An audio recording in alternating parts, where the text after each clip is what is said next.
But what fascinates me more about President Powers is that he was born May the 30th, 1946, which I think makes him the quintessential baby boomer.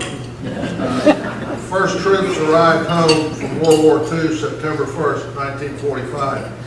Do the math. He is one of the very first baby boomers that's kept been produced. So please join me in welcoming the Monday Connection, my friend, Bill Powers.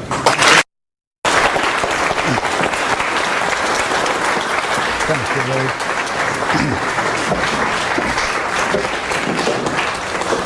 Well, thank you, Lee, Your Honor, President. It's great to be here. I can assure you this is the most fun I will have all week. It's the most satisfying thing I'll be doing. It is true, I confess. I am the prototypical first baby boomer. When I went through school, it was, new bungalow buildings to make room for the baby boomers. Most self-indulgent generation ever. Hula hoops when we were 10. Supposedly drugs and all of that in college when we were in college.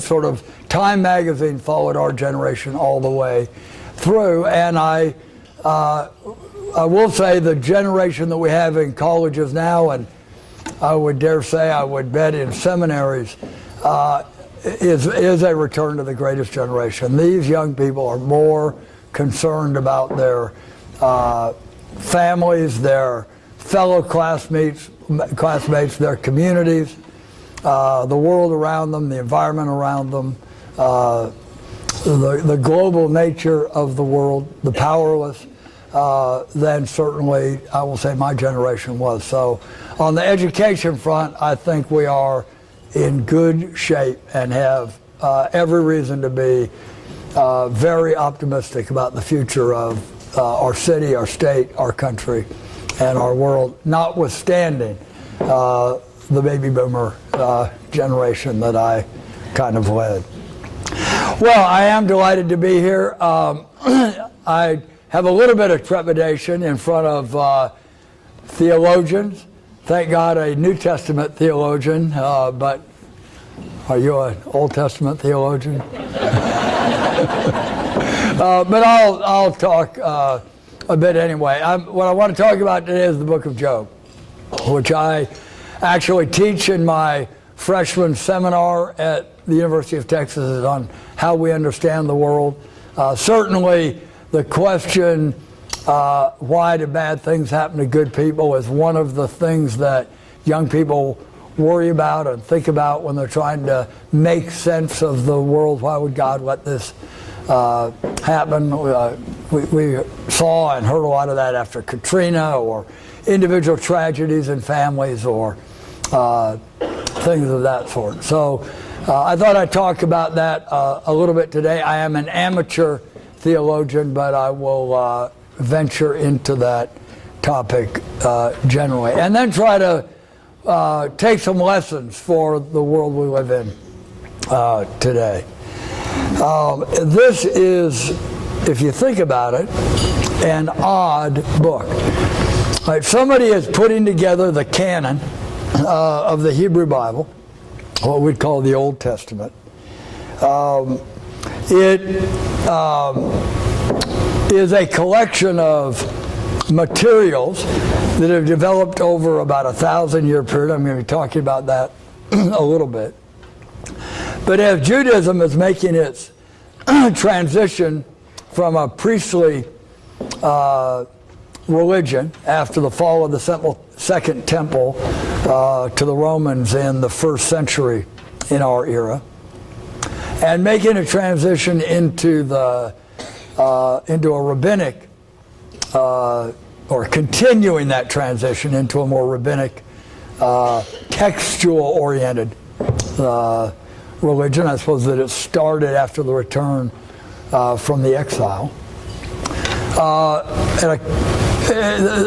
There's a sense of what's going to go into the canon what will be in the collection of these canonized books. And someone or a community is making a decision that the book of Job will go in there. Very interesting, in my view, decision. It is an odd book. Right? Most religious texts are in some ways cases for the religion and the God, certainly the Gospels or Paul. They are grappling with difficult issues, to be sure. But here we have a book where, if you take it literally, God is behaving somewhat capriciously with a bet that he has with Asatan over whether his guy Job will crack under the pressure, right? Not something that you would think would go into a collection of holy text. So I think it's an interesting book that it is even in the Bible. But I think it does deal with some very difficult human issues that we would expect our religion to speak to. And that is something that, if you look at the entire Hebrew text, the entire Hebrew Bible, the Old Testament, it takes seriously the name Israel, wrestles with God, that it is a people over a long period of time grappling with issues in its relationship with God. So in some ways, it's in itself a remarkable set of books. And if you read through, say, Samuel, should the Israelites have a king? Well, yes and no, and it's all there, and all the arguments and all the, it's just out there. You're watching a people grapple with these issues. So in that sense, I suppose it's not surprising. A sample of that, if you look at Judges and Samuel and 1 Kings and 2 Kings, right, all of these are sitting there and people are arguing and grappling with these issues. Should there be a king? Should there not be a king? Arguments on both sides of things. Probably dual traditions and texts arguing with each other. If you ever read Chronicles, but it cleans it all up. When's the last time you preached taking Chronicles? Nobody's interested in it. Right? It's a cleaned up version. There is something about this text that is reflected, by the way, in the four Gospels. They don't always agree on everything. It's watching the people grapple with these. I think the book of Job is part of that tradition. But the story itself, God makes this bet with Asatan. Asatan, an interesting character. Probably not Satan. Right? That's a later invention. There was actually a court figure called the Asatan in Near Eastern courts, whose job it was to sort of hang out in the bars and the restaurants and the bathrooms to figure out what are people really saying about the king behind his back. Everybody's nice to the king to his face. What about behind his back? Well, that's really what Asatan is doing with God. Right? Yeah, your guy Job looks nice on the face, but when you're not around or when things get stressed, he's not going to be such a faithful sort of God. Not quite clear why an omniscient God would need that kind of character, but you can see why the literature of the era would use that kind of story to set up this this situation. So we have this story, and it comes in the Old Testament really as part of the wisdom literature with Proverbs and Ecclesiastes and others. And I want to make some comparisons when we talk a little bit more about the story. Now, the story itself, if you actually read it through, is stylistically very interesting. there's this framing story that tells about the bet between Satan and God. Will Job be faithful when there's when he's punished or when there's stress? There's that story. Then there's the story of the things that happened to Job, and his friends, or so-called friends, come forward and tell him why all this is happening. I'll get to that in a moment. But then we have other parts of it. There's the whirlwind story. Remember when God comes down in the whirlwind, takes on a totally different style, different literature, different language. That's where God says to Job, where were you when I made the mighty oak? Itself a very recurring theme in religious texts generally. The Greeks, other Near Eastern languages, remember, we are not animals, we are not creatures, in that sense, animals, but we're not gods. Right? The Eden story, knowledge of good and evil, a trope, good and evil, everything. It's not for us to know everything. We have our place. So that part of the story is a very common religious message. God is reminding Job, you're not God. Where were you when I made the mighty oak? Very similar to St. Paul in Romans. We look now but through a glass darkly. We don't know everything now. So Job is down trying to figure this out. Well, it's not for us to figure everything out. Sometimes God knows and we don't know. So there are many lessons that come out of the book of Job. And it looks like it was sort of cobbled together, taking different sources. But nevertheless, somebody, and the tradition puts all this in a story that is supposed to fit together about this bet that Job has with Satan. And people make many read lessons into the book of Job, which are perfectly appropriate. We talk about the patience of Job, and certainly Job does have patience. And that can give us spiritual sustenance when things are going in a difficult way. Hang in there, have faith. Don't lose sight of what's important, even during very difficult circumstances. There is the particular question, not just the patience of Job, but the faith of Job. So we have a little bit of the same message of Abraham, the faith, not understanding all of God's ways. Nevertheless, Job continues to have faith in God's ways. That's an important spiritual message that we get from the book of Job. But we also get this more particular question: why do bad things happen to good people? That's what my students in the seminar are the most interested in. When Katrina happens, why would God let this happen to seemingly innocent and good people? It's what comes to be called the theodicy, God's justice problem in theology. And it's actually a sort of logical quagmire. We have an all-powerful, all-knowing God who is a loving God,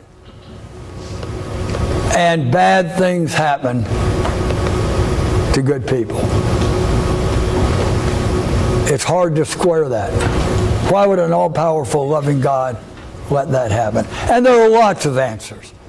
One of which is just, this life is a drop in the bucket. It will be worked out in the justice of time in the long run. Right? So there are a lot of theological answers that people have come to grips trying to solve this issue. But one of the answers that can be given to this question is bad things do not happen to good people. Or conversely, if bad things happen to them, they must have sinned. And that is the answer that Job's friends give to him. You sinned, Job, and that's why these things are happening to you. Think about that answer for a second. Somebody is wiped out and has family members killed in Katrina. Why did this happen to them? Well, if there's an all-powerful, all-knowing, loving God, and the answer is, therefore, that did not happen, then the answer to that person after Katrina is, this happened to you because you sinned. Now, with friends like that, who needs enemies? Or put another way, talk about rubbing salt in the wounds. I mean, Job's friends are saying, on top of all of these troubles that you're suffering, being on the dung heap, losing all your family, losing all your goods, you're a sinner. That's the message that this answer, the theology of Job's friends answering this theodicy question. That is the answer that they are giving. And we heard some of that after Katrina. Right? We heard it with AIDS. This is God's just retribution for people that have sinned in some way. Well, you can imagine, my students don't much like that answer. I don't much like that answer. But that is the answer that Job's friends are giving him. Why would they give that answer? It seems to be an astonishing answer. Now, it does logically solve the problem of why bad things happen to good people. No, bad things don't happen to good people. Bad things happen to bad people. End of story. So it sort of ties a bow on the theology. But it seems so counter to our human experience. So these people back, 4th century, before the Common Era, BC, they're just stupid. They didn't have all of these same kinds of human instincts. Why would anyone give that answer to Job? And the reason, now in historical context, it solves another very important theological question of the day. And I won't go into the entire history of the Israelites, but remember, they are tribes. They come together in about the 11th century as a united kingdom under Saul and then David and then Solomon, and then split into the northern and southern kingdoms, Israel and Judah. And then in the 8th century, the northern kingdom falls to the Assyrians. That is a crisis. God has given His promise to the Israelites that they are blessed and that they'll prosper. Well, did God break that promise? Or even more catastrophic, if the promise doesn't come true, is God not up there? Or has God abandoned the Israelites? And who's asking this question? Well, it's not the northern kingdom that's been destroyed, it's the southern kingdom. Can we count on this promise? And a theology develops, a theology that is associated with the Deuteronomists, I'll get into that in a little more detail in a moment, is associated with the Deuteronomist that insists that God's covenant, God's promise, is a conditional one. It is not God saying to the Israelites, I will bless you and protect you forever, period. It's a covenant where we've got a deal here. If you behave, I will back you. But if you break the promise and sin, then my promise, God's promise, is off. Now that's a plausible way to look at God's covenant and promise. If you go back, in the covenant to Noah, the covenant to Abraham, the covenant to David, sometimes it looks conditional and sometimes it doesn't. So the Deuteronomists, by the way, this came out of the theology of the Northern Kingdom, by and large said this is a conditional covenant. God will bless you unless you sin. And if you read the book of Deuteronomy and the Deuteronomistic history, Judges, Samuel, Kings 1, Kings 2, that is the theology that comes out of the Deuteronomistic theology.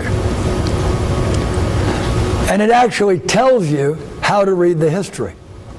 And there's a long history of the northern kings. There was so-and-so and so-and-so did this, and then so-and-so sinned and God punished them. And then somebody else came on the throne and was righteous and they thrived, and then another person came on the throne and they sinned and God punished them. So it is time after time, we academics would say, giving you the hermeneutics, the how to interpret. The Deuteronomistic history is telling you how to interpret all that. There's a scaffolding on it. And it is this theology. It is the theology of Job's friends. Why did bad things happen in the northern kingdom, including finally the Assyrians wiping them out? Because they sinned. That actually has a very comforting message. Not to Job and not to the victims of Katrina, but to people who are worried, has God abandoned us? No, God did not abandon us in the south. He abandoned the north because they'd sinned. And we are not sinners in the south, and therefore God will not abandon us. And all of this leads up to King Josiah, who was the best of all kings to the Deuteronomists, and it was a time when Jerusalem thrived.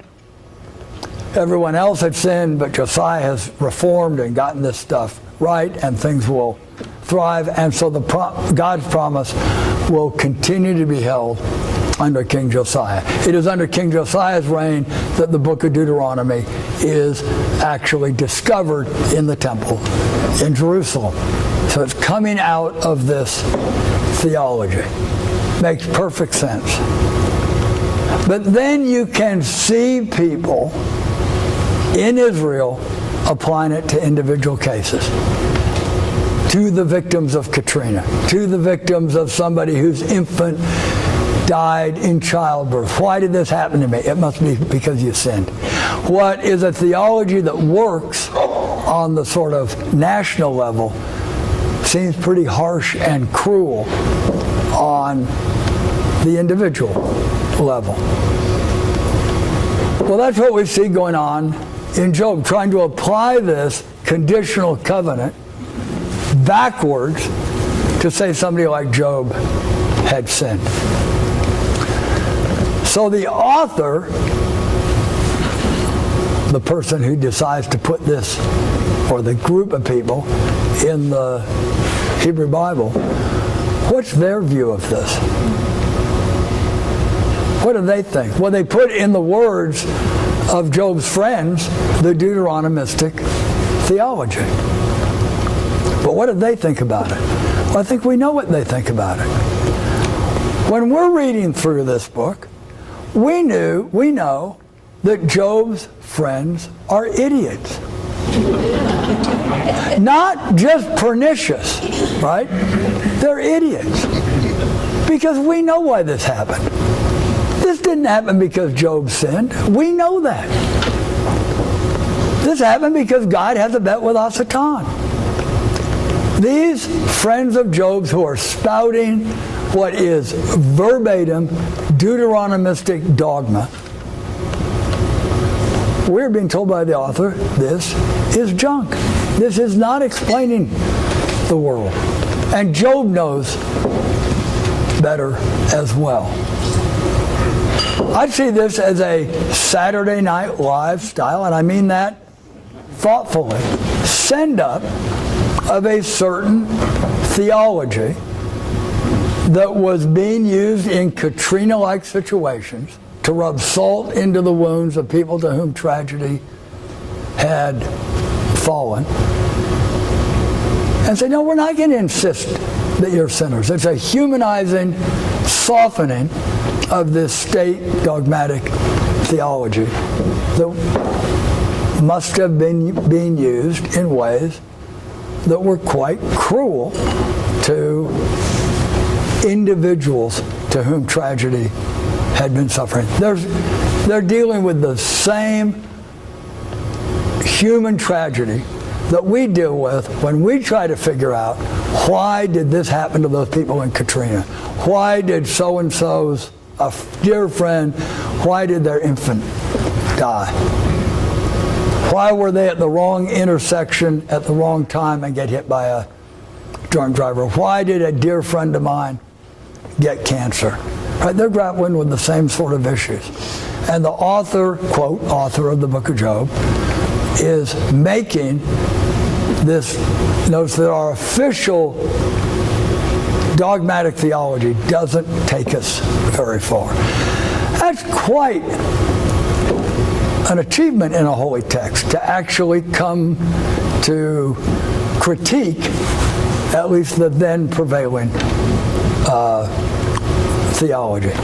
Do we have an answer to it? No, right? But these people are trying to grapple with it. But I want to add just one other aspect that really, I think, is a lesson for our times, and something that our students do take away from this book.